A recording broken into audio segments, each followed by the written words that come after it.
नमस्कार मित्रांनो, अशोक मामा या मालिकेच्या आजच्या भागात आपण बघणार आहोत. अशोक मामा चंदनरावांच्या घरी आलेले असतात तेव्हा त्यांना विचारतात, चंदनराव, आता तुम्ही मुंबईतच राहणार आहात ना, तर तुमच्या कोकणातल्या घराचं काय? चंदनराव काही बोलणार तितक्यात राधावहिनी म्हणते, बाप्पा बाप्पा, कोकणातही घर आहे का तुमचं? तेव्हा अशोक मामा चंदनरावांना विचारतात, ते तुमचं घर आता बंदच असतं का? त्यावर ते म्हणतात, हो, पण आता आम्ही. त्यावर अशोक मामा म्हणतात, नाही नाही, शोधू नका ना तुम्ही, आमच्याकडे आहेत 2-2 केअरटेकर. त्यावर चंदनराव विचारतात, कोण? तेव्हा अशोक मामा म्हणतात, हे काय, आपल्या समोरच बसलेत. असं म्हणून ते राधावहिनी आणि किशाभाऊकडे बोट दाखवतात. तेव्हा मात्र राधावहिनी आणि किशाभाऊला धक्काच बसतो.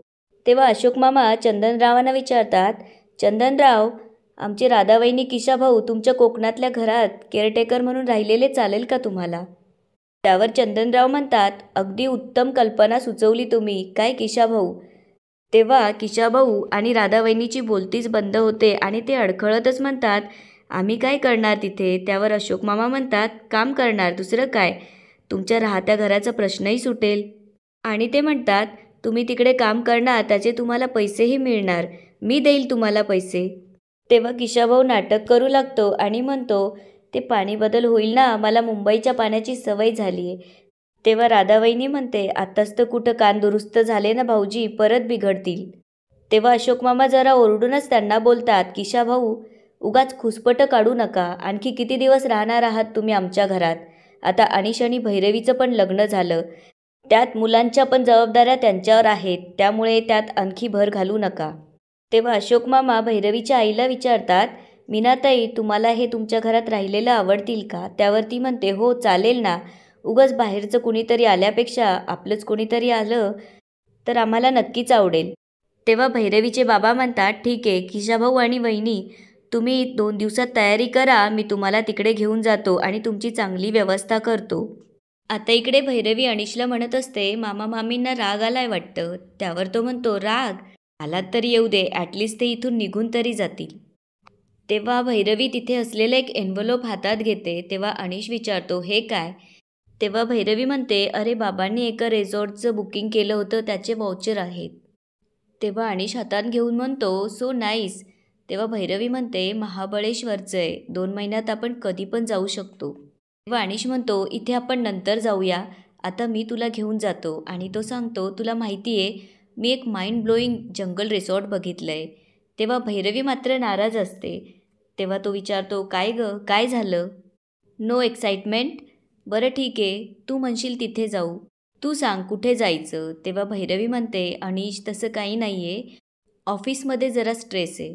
तेव्हा अनिश म्हणतो, अच्छा, म्हणजे तुझ्या आईने तुला बरोबर पकडलं होतं आणि तू आणि बाबा काही बोलले पण नाही, काय झालं? तेव्हा भैरवी त्याला सांगू लागते की कंपनीच्या रूलनुसार मी आणि बाबा दोघं नातेवाईक असल्यामुळे आम्ही एकत्र काम नाही करू शकत. तेव्हा अनिश म्हणतो, व्हॉट, हे काय नवीन आता? त्यावर भैरवी म्हणते, नवीन नाही, जुनंच आहे, पण आम्ही कुणी मनावर घेतलं नव्हतं. त्यावर तो म्हणतो, मग आता? तेव्हा भैरवी म्हणते, आता बॉसशी बोलावं लागेल. आता इकडे किशाभाऊ अचानक रात्रीच्या वेळेला घराच्या बाहेर पडतो. तेव्हा अशोक मामांना जाग येते आणि ते अंगावर ब्लँकेट पांघरून घेतात आणि डोक्यात टोपी घालून किशाभाऊच्या मागे जाऊ लागतात. तेव्हा किशाभाऊ दारू पिऊन झुलत झुलत समोरून येताना दिसतो आणि त्याची जेव्हा अशोक मामांना टक्कर होते तेव्हा तो म्हणतो, डोळे फुटले का रे, दिसत नाही का? आणि तो अशोक मामांना परशू असा आवाज देतो. तेव्हा अशोक मामा पण आपण परशू आहे असं म्हणून किशाभाऊशी बोलू लागतात आणि त्याचा हात धरून त्याला खाली बसवतात. तेव्हा किशाभाऊ म्हणतो, मला सोसायटीच्या ऑफिसची चावी दे. त्यावर अशोक मामा त्याला विचारतात, कशाला? त्यावर तो म्हणतो, टी व्ही बघायचा आहे. तेव्हा अशोक मामा त्याला पुन्हा विचारतात, कशाला? तेव्हा तो म्हणतो, माले ना माझं चित्र पुसून टाकायचं आहे. आणि तो सांगू लागतो, कॉमेडी आहे ना, मला कामाला लावते आणि पकडला जातो मी. त्यावर अशोक मामा म्हणतात, खरंच तू काहीच करत नाही, माझ्या लक्षात आलं. तेव्हा तो म्हणतो, पण माले निस्तारायला लागतं ना, त्यामुळे तू मला सोसायटीची चावी दे. आता इकडे दुसऱ्या दिवशी अशोक मामा ईश्वरकडे येऊन काल रात्रीचा किशाभाऊचा दारूचा किस्सा सांगू लागतात. तेव्हा ईश्वर विचारतो, पण नक्की दारू पिऊन तो काय बडबडत होता? त्यावर अशोक मामा म्हणतात, त्याचं त्यालाच माहिती, तो काय बडबडत होता, काहीतरी TV आणि चित्र पुसायचं असं काहीतरी बडबडत होता. आता इकडे ऑफिसमध्ये आल्यावर मेहता सरांचा फोन भैरवीला येतो. तेव्हा ते तिला विचारतात, माझा मेल मिळाला का तुला? त्यावर ती म्हणते, हो सर. तेव्हा ते तिला म्हणतात, पण एवढी मोठी चूक तुझ्याकडून झालीच कशी? कंपनीत माणसं हायर करताना या सगळ्या गोष्टींचा विचार नव्हता केलास का तू? त्यावर भैरवी म्हणते, I know, but trust me, Mister Mazgaonkar is extremely efficient person. आणि ती सांगू लागते की गेला महिनाभर ते आपल्या कंपनीत काम करतायत. आपल्या प्रोजेक्टसाठी खूप कष्ट घेतलेत त्यांनी.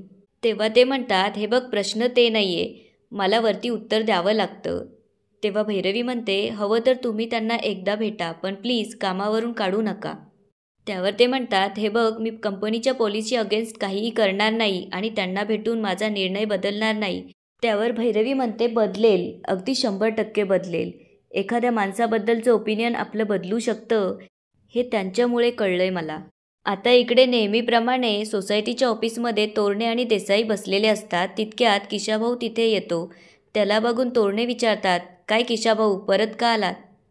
आणि ते म्हणतात, किशाभाऊ सकाळी सकाळी इकडे टाईमपास करायला नका येत जाऊ, आम्हाला कामं आहेत. त्यावर किशाभाऊ म्हणतो, मी काही जादूचे प्रयोग दाखवायला आलोय का इथे?